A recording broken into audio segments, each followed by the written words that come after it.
Hello students, in this video we will learn question 8. In last lecture 5, we solved from question 1 to question 7. Now we are moving on question 8. What is question 8? It is if the sum of n terms of an AP is Pn plus Qn square, where P and Q are constants, find the common difference. तो हमें दिया गया है Sn, sum of first n terms. It is called series formula. Sum of n terms, Sn. Sn is equal to Pn plus Qn square. ये हमें दिया गया, it is given. Now we want to find common difference. If we want to find common difference, then we must have first term and second term. First term is A1 and we know that S1 is equal to A1. So very first we will take n equal to 1. So we can find S1 by putting n equal to 1 in the formula given. तो हमें मिलेगा A1 is equal to P plus Q, because we know that A1 equal to S1 or S1 is equal to A1. So first term we found. Okay. Now to find A2, we will first find S2 by taking n equal to 2.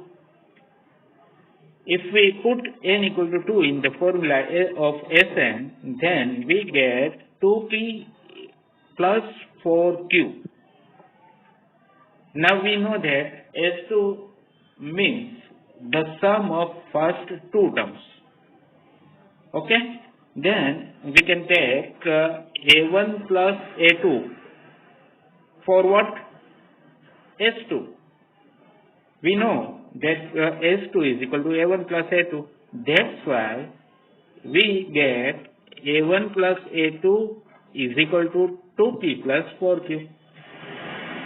Now we will put the value of A1, which is P plus Q, in this equation. Okay? So we are going to put P plus A1 equal to P plus Q here. We will find A2.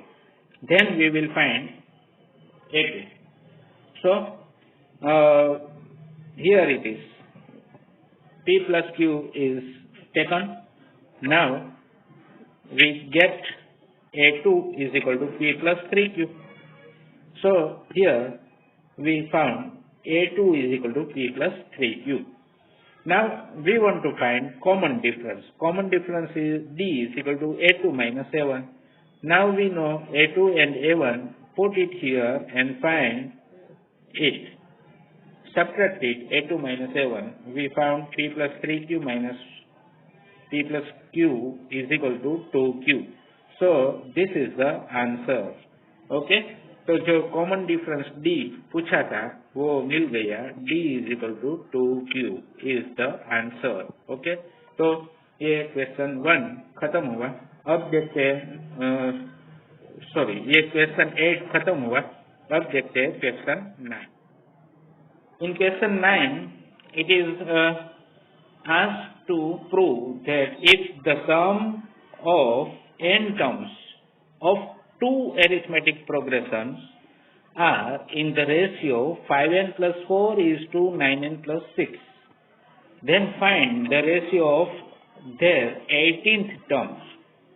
तो हमें कोई दो arithmetic progression की दो APs के first n terms के summation का ratio दिया गया है और वो है ये 5n plus 4 is to 9n plus 6. तो हम क्या करेंगे कि फर्स्ट ऑफ ऑल एज्यूम करेंगे कि let the first term for first AP is A1 and common difference B D1, and the first term for second AP B A2 and the common difference B D2। तो ये हमने assumption कर लिया है। अब हमें इसका यूज SN की फॉर्मूला में करना है। तो अब हम ये कहेंगे कि here given that sum of n terms of first AP upon sum of n terms of second AP is equal to 5n plus 4 upon 9n plus 6, because ratio form में दिया गया है ये, तो हम इसको इस तरह से ले सकते हैं। ओके, तो ये हमने इस तरह से लिख दिया है। अब SN की फॉर्मूला सब्स्टिट्यूट करो, दोनों में A1 D1 फर्स्ट का और A2 D2 सेकंड का सब्स्टिट्यूट करना है। दोनों में n टर्म्स इक्वल है, दोनों ही एपीज में समेशन जो दिया गया है वो n टर्म्स के लिए दिया गया है, तो n इक्वल रहेगा दोनों जगह, और बाकी सब कुछ वैल्यू है वो डिफर होगी। तो ये हम यहाँ पे इस तरह से लिखते हैं n/2 into 2f1 plus n minus 1 into d1 upon n/2 into 2f2 plus n minus 1 into d2, और ये जो रेशियो है वो हमें ये दिया गया है 5n plus 4 upon 9n plus 6। अब इसको सिंप्लीफाई करो तो यहाँ से n/2 कट हो जाएगा। ओके, न्यूमरेटर डिनोमिनेटर दोनों जगह से n/2 कट हो गया, तो remaining term is what? Remaining term is 2a1 plus n minus 1 into d1 upon 2a2 plus n minus 1 into d2 is equal to 5n plus 4 upon 9n plus 6। अब यहाँ पे आप स्टॉप करो calculation और इसको इक्वेशन नंबर 1 कह दो। ठीक है, अब हमें देखना क्या है कि ratios of their 18th terms, ratios of 18th term, दोनों एपीज के जो 18th टर्म होते हैं उसका रेशियो निकालना है। तो we want to find 18th ratio of 18th term of first AP and 18th term of second AP. Okay, तो यहाँ पे हम ये फॉर्मूला सब्स्टिट्यूट करेंगे। फॉर्मूला क्या है? an is equal to a plus n minus 1 into D.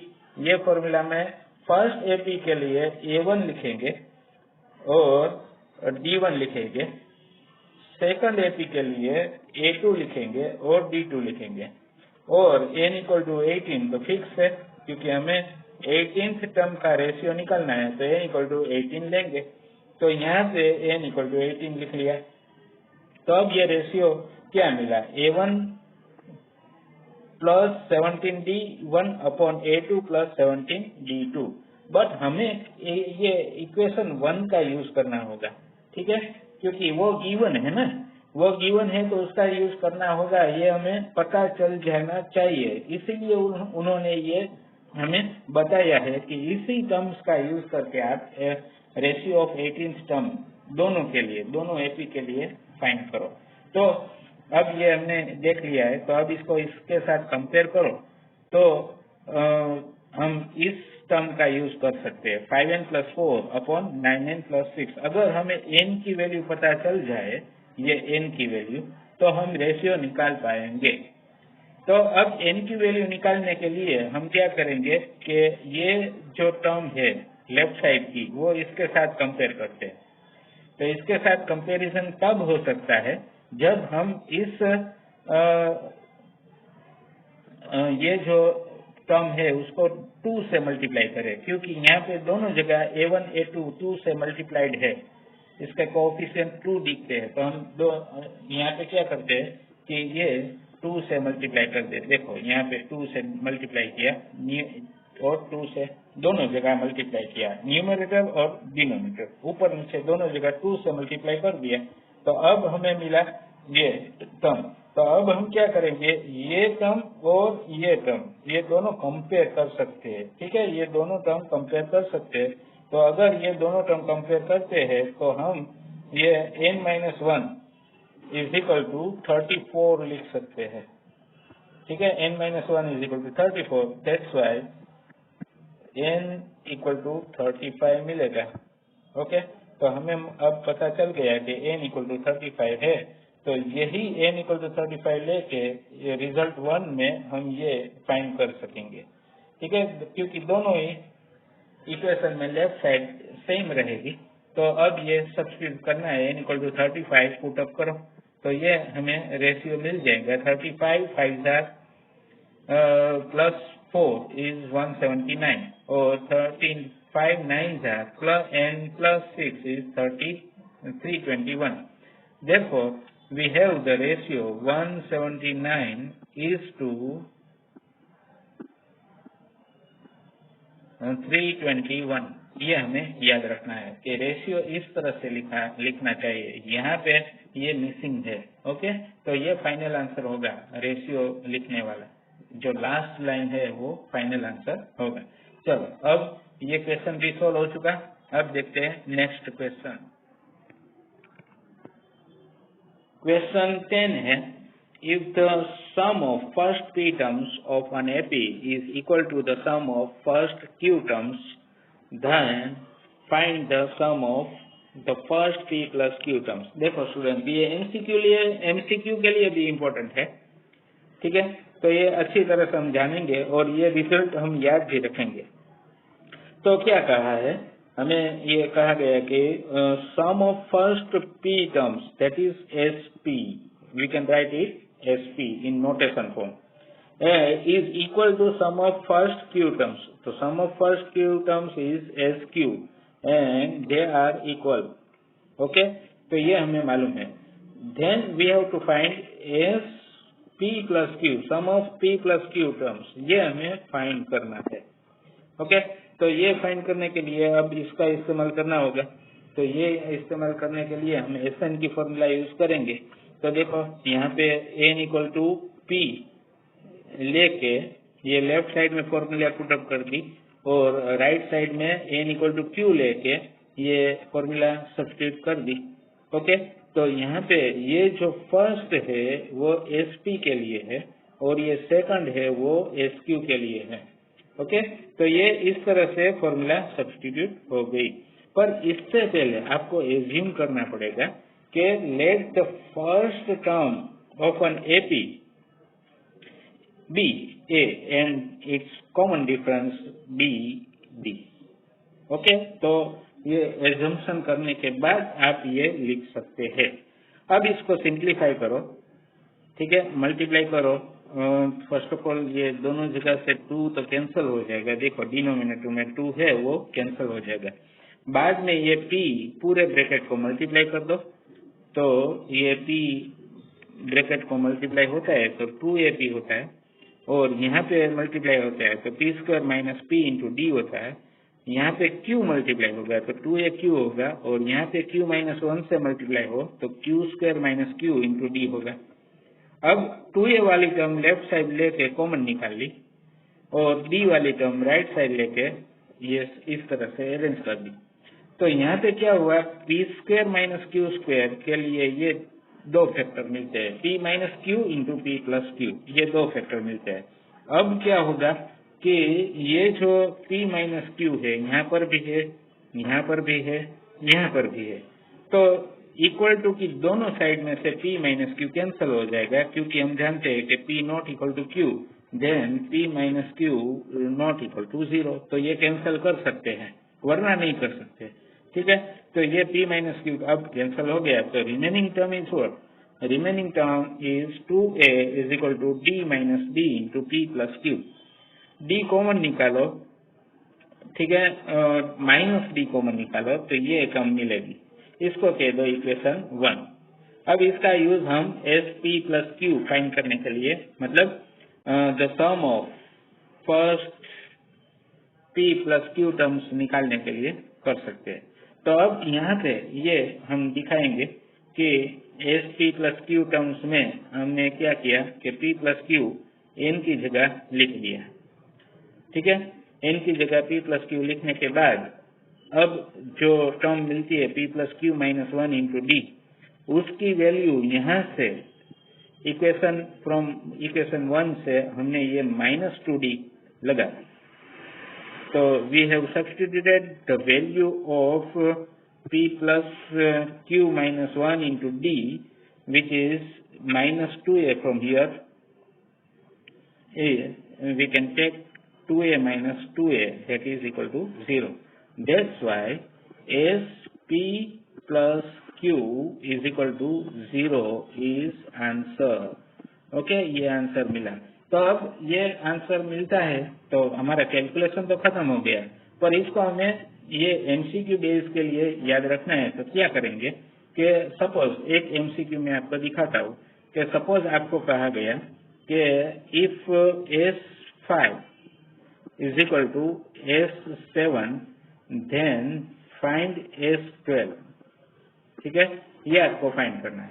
तो आप देखो यहाँ पे P plus Q टर्म थी ना, ठीक है, SP and SQ are same, equal, then P plus Q, sum of P plus Q term, that is SP plus Q, we found 0।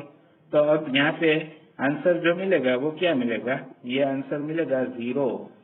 तो ये डायरेक्ट आप लिख सकते हैं, ठीक है। तो ये एमसीक्यू के लिए आप तो समझे, याद रखें। तो अब देखते हैं next question.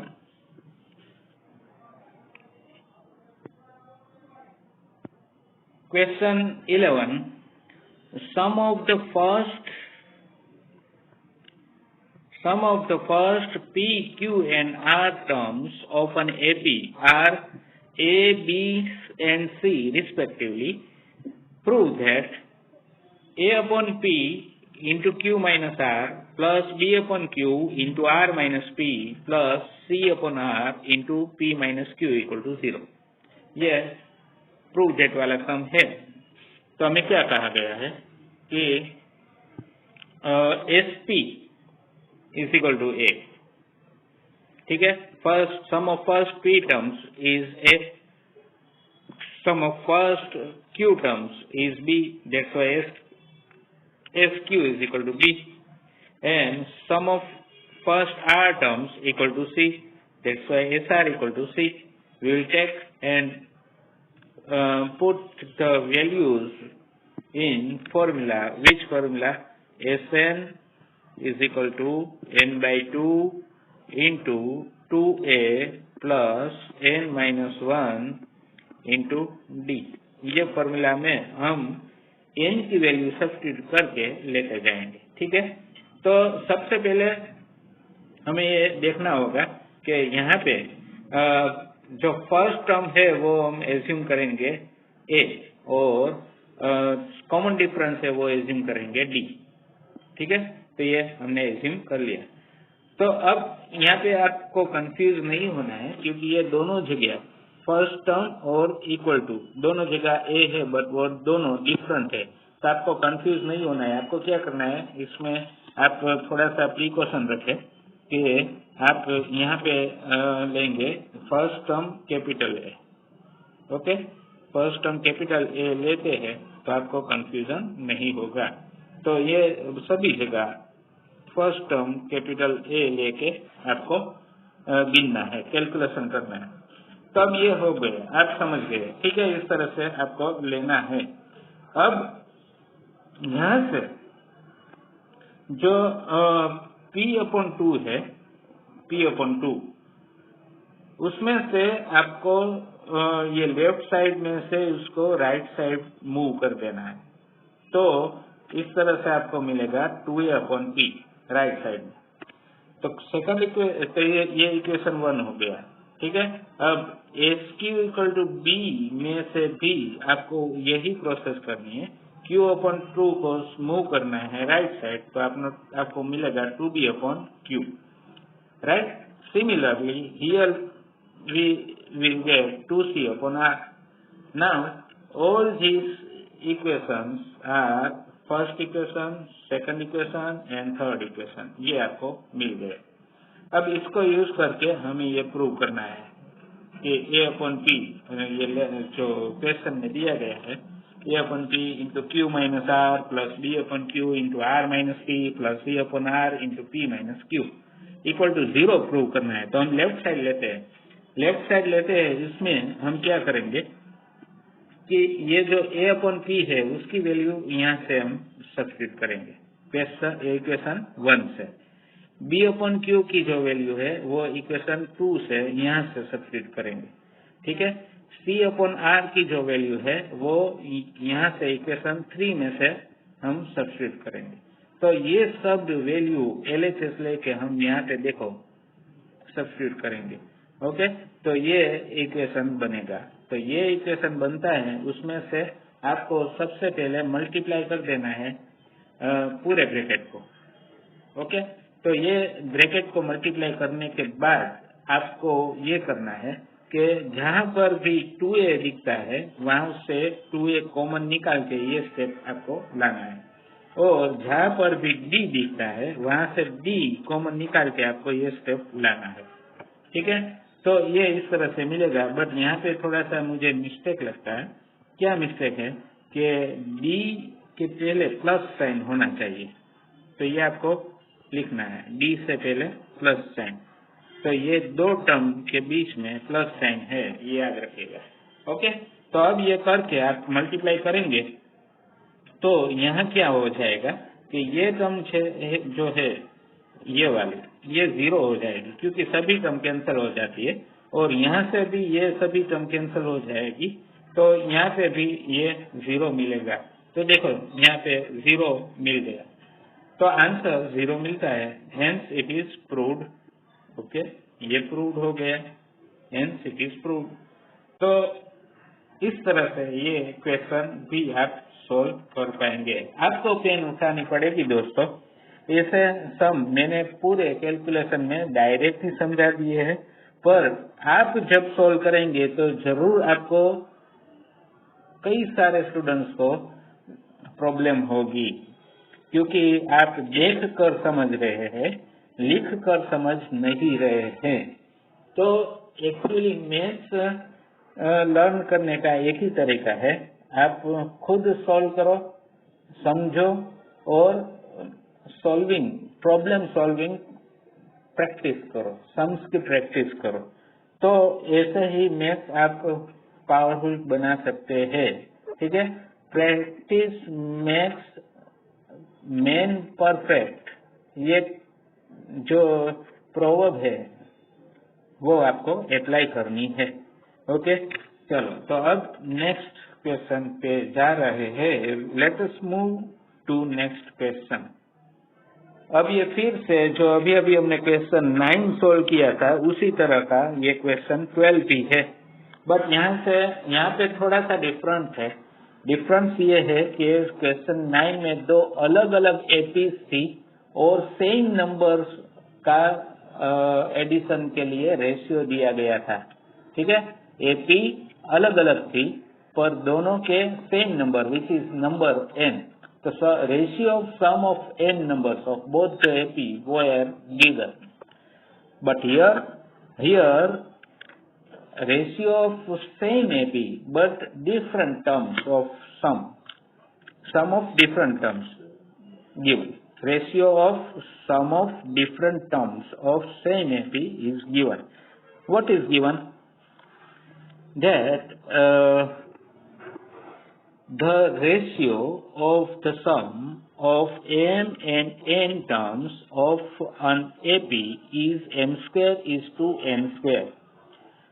Then show that the ratio of mth and nth term is 2m minus 1 is to 2n minus 1. Question 9 में हमें ratio of 18th terms of both the AP find करने के लिए कहा गया था, ठीक है। यहाँ पे ratio of nth term and nth term of the same AP is 2m minus 1 is to 2n minus 1, ये प्रूव करने के लिए कहा गया है। तो सबसे पहले जो दिया गया है that is given is this, is what is this। देखो ये इतना सा दिया गया है, ये इतना सा, तो इसको हम यूज करेंगे, ओके। तो ये कैसे यूज करेंगे कि the ratio of the sum of m terms that is Sm and n terms that is Sn। तो Sm upon Sn ये हमें दिया गया है, that is equal to m square upon n square, ये हमें कहा गया है।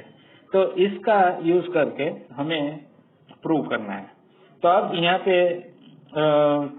क्योंकि दोनों एक ही एपीज के लिए है, दोनों सेम एपी के लिए है, तो उसका फर्स्ट टर्म जो होगा वो ए लेते हैं और उसका कॉमन डिफरेंस डी लेते हैं। तो ये आपको पहले लिखना चाहिए, यहाँ पे नहीं लिखा है, सॉरी दोस्तों, बट आप लिखोगे, ठीक है, इसका एजम्पशन लिखोगे, राइट। तो ये लेके अब ये फॉर्मूला में एसएन की फॉर्मूला जो है ना, एसएन की फॉर्मूला में आप एसएन के लिए यहाँ पे एम लिखे और एसएन के लिए यहाँ पे एन लिखे, देखा, ये दोनों जगह ये लिख लिया।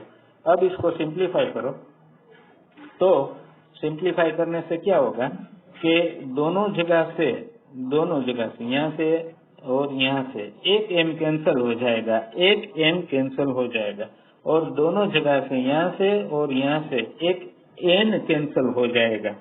तो बाकी बचेगा वो इस तरह से बचेगा, ये टर्म बचेगी, ठीक है। तो ये टर्म बचती है, यहाँ से 2 सामने गया है, लेफ्ट साइड में से 2 सामने गया, ये लेने की जरूरत नहीं थी, ओके, ये आप नहीं लेंगे तो चलेगा, 2 को निकाल दो, नहीं लेने की जरूरत नहीं है क्योंकि यहीं से डिनोमिनेटर में वो कैंसिल हो जाता है, ओके, तो इसको लेने की जरूरत नहीं है। तो अब बाकी जो बचता है उसमें सिंप्लीफिकेशन करो, क्रॉस मल्टीप्लिकेशन करना है, क्रॉस मल्टीप्लिकेशन करने से हमें ये टर्म मिलेगी, ओके, ये टर्म मिलेगी, क्रॉस मल्टीप्लिकेशन करना है। अब 2a वाली टर्म एक साइड रखो और d वाली टर्म राइट साइड रखो, उसमें सिंप्लीफिकेशन करो कॉमन निकाल के, तो हमें मिलता है 2a इक्वल टू डी। यहाँ पर भी हमने n माइनस m कैंसल कर दिया है क्योंकि ये इक्वल नहीं हो सकते, n equal to m not possible, why, because if n equal to m then ये जो रेशियो है वो एक मिल जाएगा, दोनों सेम मिलता है तो ये कोई काम का नहीं है, ठीक है। तो ये नहीं हो सकता, एक ही टर्म का रेशियो एक ही टर्म के साथ, सेम टर्म के साथ नहीं हो सकता। तो ये आप देख सकते हैं। तो हमें यहाँ पे मिला 2a इक्वल टू डी। अब इसको यूज करके हम जो ये प्रूव करना है, कौन सा, ये जो प्रूव करना है वो करेंगे। nth टर्म का रेशियो है, nth टर्म का रेशियो है वो 2m minus 1 is to 2n minus 1 अब प्रूव करेंगे। तो अब ये देखते हैं, ये देखो nth term upon nth term that is am upon an, okay. अब इसकी फॉर्मूला ले लो, a plus m minus 1 into D upon a plus n minus 1 into D. अब यहाँ पे क्या करना है कि d की वैल्यू 2a सब्स्टिट्यूट करनी है, जो अभी अभी हमने यहाँ पे फाइंड करी है, ओके। तो d की वैल्यू 2a सब्स्टिट्यूट करने के बाद हम यहाँ पे देख सकते हैं कि न्यूमरेटर में से a कॉमन निकलेगा और डिनोमिनेटर में से भी a कॉमन निकलेगा। तो a कॉमन निकलने के बाद ऊपर नीचे न्यूमरेटर डिनोमिनेटर दोनों में से a कैंसिल हो जाएगा, a कैंसिल हो जाएगा तो हमें ये टर्म मिलेगी, ये टर्म मिलती है तो हमें ये जो प्रूव करना था वो प्रूव कर दिया, 2m minus 1 upon 2n minus 1। फिर से बोलता हूँ दोस्तों कि आपको खुद पेन उठा के लिखना है, ये सम सोल्व करना है, खुद करना है। यहाँ तो मैंने सिर्फ समझा दिया है, आप जब लिखोगे, खुद लिखोगे, बिना देखे लिखोगे तो थोड़ी सी प्रॉब्लम हो सकती है, पर आप अच्छी तरह से स्टेप बाय स्टेप इसको माइंड में सेट कर दोगे तो आप शायद तुरंत ही सॉल्व कर पाए, ठीक है। तो इस तरह के क्वेश्चन में आप फॉर्मूला जानते हैं, उसको कैसे अप्लाई करना है वो जानते हैं, बट क्वेश्चन का लॉजिक आपको समझ में नहीं आया, कैसे सॉल्व करें उसकी मेथड समझ में नहीं आई तो आप सॉल्व नहीं कर पाएंगे। अच्छा, वो समझ में भी आ गई तो उसके स्टेप बाय स्टेप कैसे अरेंजमेंट करना है सॉल्व करने के लिए 1 by 1 वो भी ख्याल रखना पड़ेगा। कहा ये क्वेश्चन 9 और क्वेश्चन 12 टाइप के क्वेश्चन में ये आपको बहुत ही अच्छी तरह से माइंड सेट करके सोल्व करना होगा, अरेंज करके सोल्व करना होगा, स्टेप बाय स्टेप याद रख के सोल्व करना होगा। ओके, चलो तो अब नेक्स्ट क्वेश्चन समझते हैं।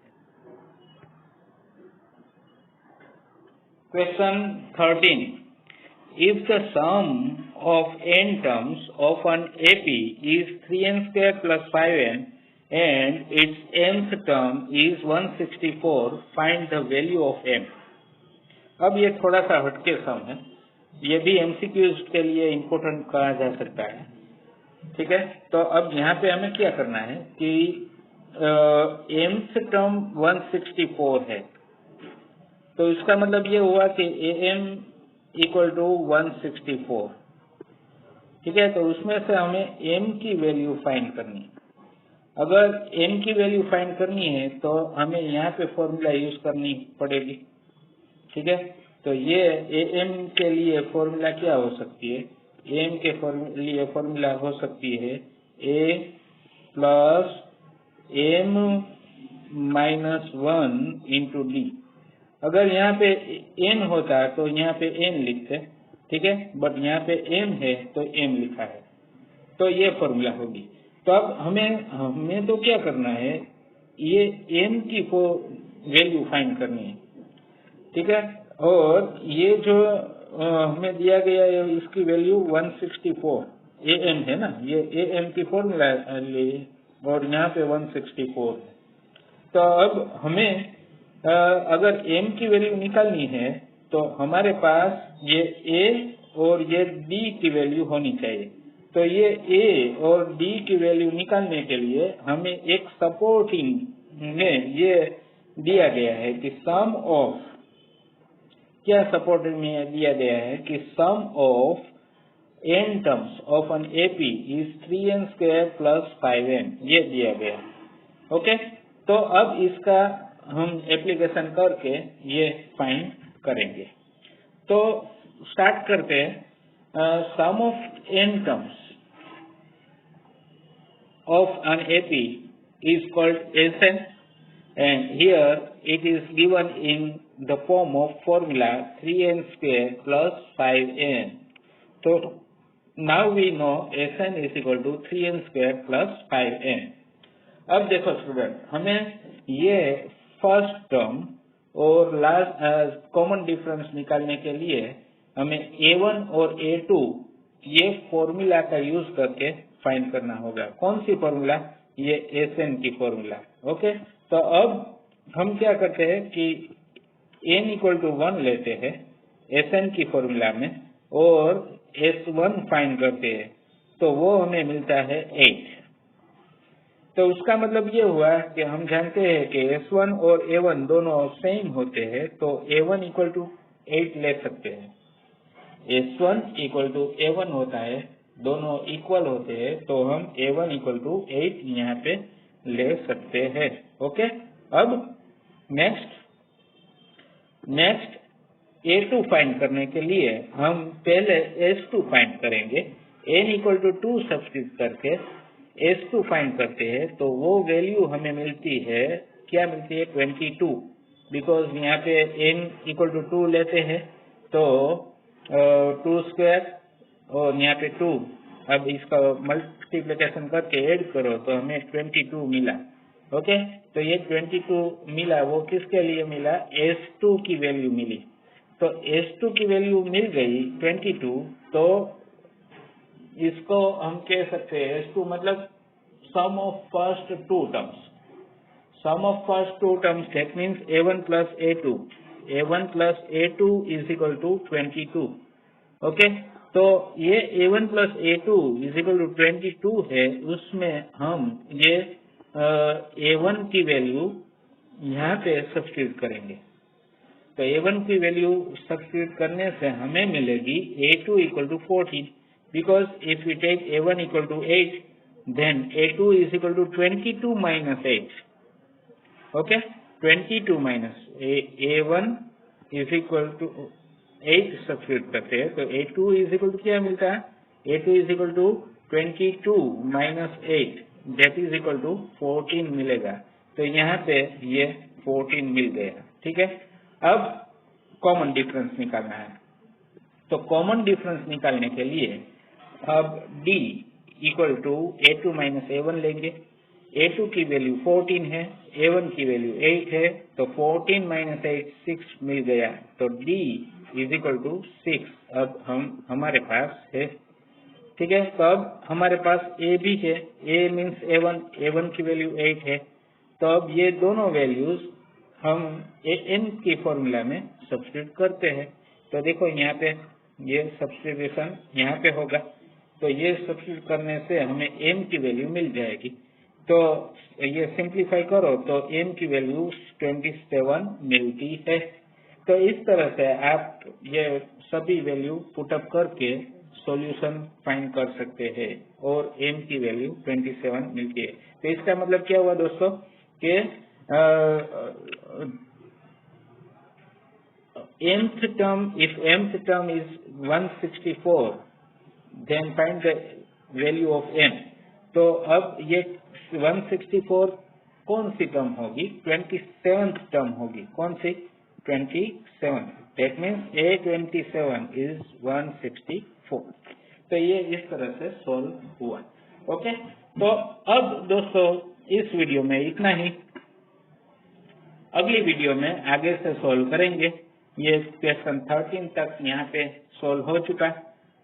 ओके, नेक्स्ट क्वेश्चन से नेक्स्ट वीडियो में सोल्व करने के लिए मिलते हैं। Till then take care of yourself, be happy, stay safe. Okay, be happy, stay safe. Okay, bye bye.